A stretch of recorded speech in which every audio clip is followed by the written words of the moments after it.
And I remember when we first started, I would get like one type of question, and then it was kind of like basic, how'd you start it? How'd you know?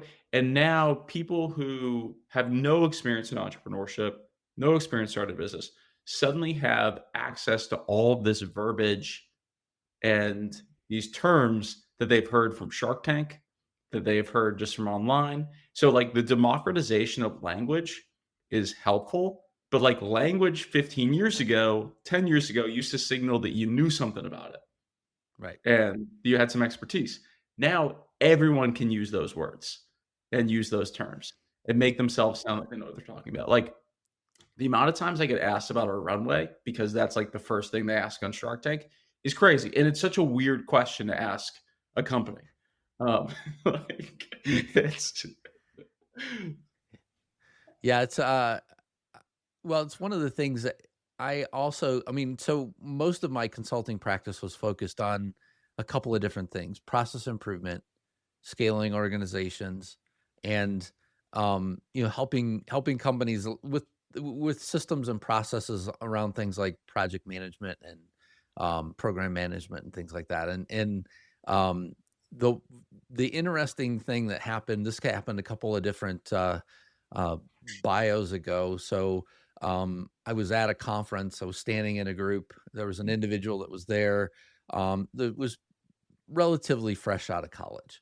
And their claim was, "Look, I just turned around a multi seven figure organization, had massive impact, blah blah blah." And I was like, yeah.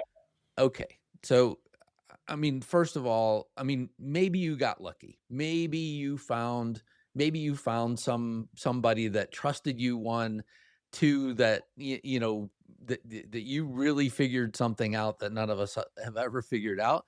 But I really kind of question, like, what were the real results and who was the leader that was involved and how big was the team? Because most likely there were either one of those things that really set the results that you achieved aside.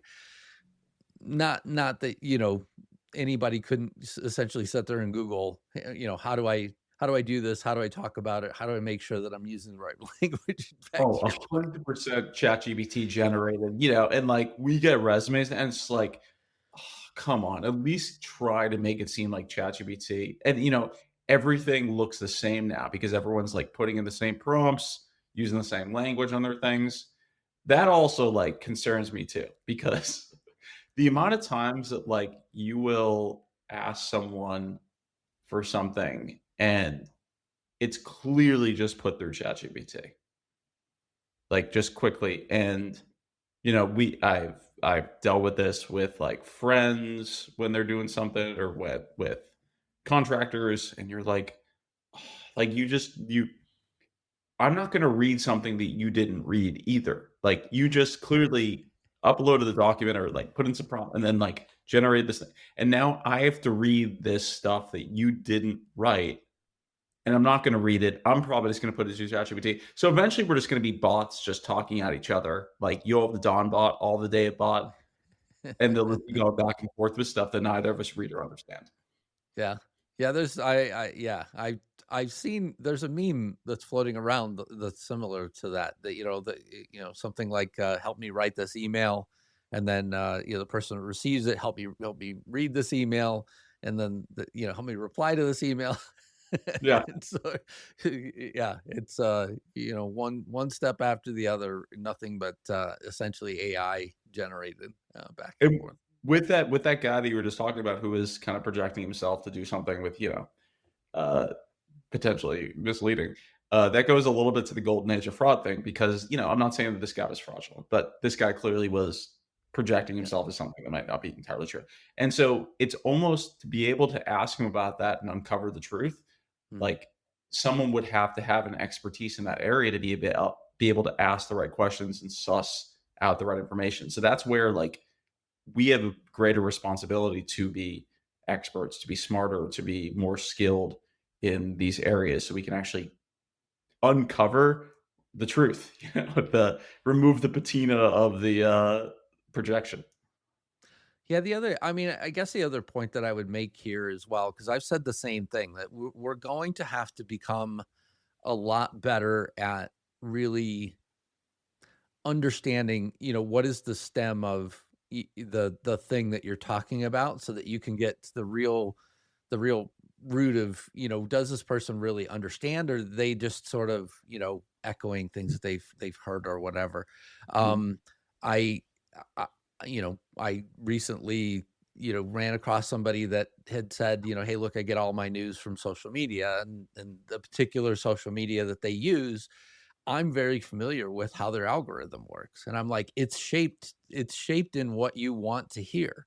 So this is like saying, hey, look, if I want to hear nothing but, things about wildfires or environmental concerns or whatever, the algorithm eventually is going to only send you those things and occasionally test whether or not if you still want to see that kind of stuff or not. So you'll get like one random thing that, all of a sudden counters, let's say, climate change, or, counters, the fact that there are wildfires, places, just to test whether or not if you really are you really wanting to see this stuff still, or do you want to flip to the other side? And so, it's a real concern for me as well that, hey, look, our tools, more or less are meant to feed us the information that you're looking for. So that's not necessarily always a good thing either. And they have so much momentum, like, if you just turn your brain off and you don't operate, with your own agency, you can be led down a road that you did not even know existed into a destination that you're not prepared for. So, like, you have a responsibility to, like, step out, have some self-reflection, and be like, maybe I'm getting, like, I need to step out for a second and, like, look into this. It used to be like the old thing is, did you Google it? Google it. Right. People would, Yeah. like, ask me questions because I'm probably way too up to date on, like, current events and stuff, and also with the line of work we're in too, like,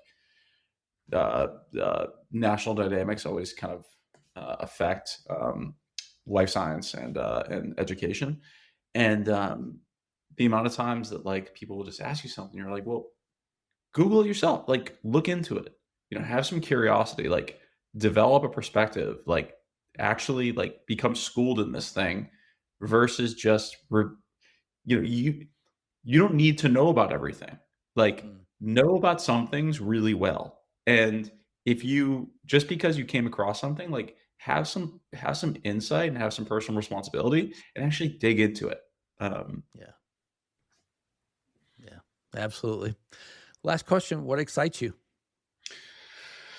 So what excites me, from the workforce side of things, and I kind of alluded to this before, but like the level of expertise I think we're going to be able to get by being able to kind of take this, AI, I think is going to be able to really take, and I'm speaking from our line of work. I don't know the intricacies of what is actually getting built in some of these models and what the future holds for all these things. Like that's for larger companies like Anthropic, OpenAI, all those things to figure out.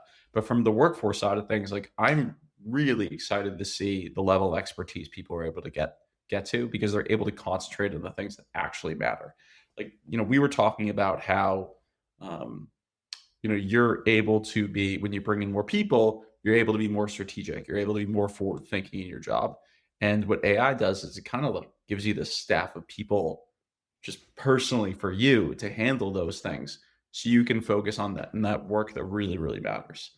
Um, and yeah, I think, from a darker perspective, we're going to be cyborgs in a sense, but I am excited to see like what the kind of like I think this will help people achieve kind of their their their peak kind of work expertise and work performance like never before. So I'm really excited about that.